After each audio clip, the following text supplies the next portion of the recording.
यहाँ पर शनकादिक ऋषियों ने कथा सुनने की विधि भी बताई गई है। अब ध्यान दे करके सुनना, कथा सुनने की विधि क्या है। कथा सुनने की विधि ये है कि आप लोगों को नीचे सोना है, जमीन के ऊपर। आपको गद्दे के ऊपर या आपको बेड के ऊपर या चारपाई के ऊपर नहीं सोना है। 7 दिनों तक लगातार आपको नीचे, ठीक है ना, जमीन के ऊपर सोना है, ब्रह्मचर्य का पालन करना है और एक समय भोजन करके कथा सुननी है। और यदि शरीर के अंदर क्षमता है, कैपेसिटी है आपके अंदर, तो आप निराहार रह करके, यानी कि केवल फलाहार के ऊपर भागवत कथा श्रवण करिए। केवल फल खा करके, दुग्ध आहार लेकर के और आप कथा सुनिए, या एक समय भोजन करके भी कथा आप श्रवण कर सकते हैं, तो इसका आपको पूरा फल मिलेगा।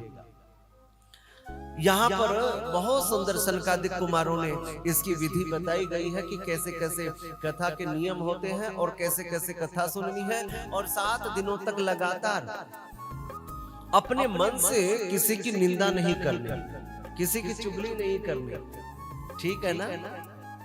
किसी दूसरे का मन के अंदर ख्याल नहीं लेकर के आना है।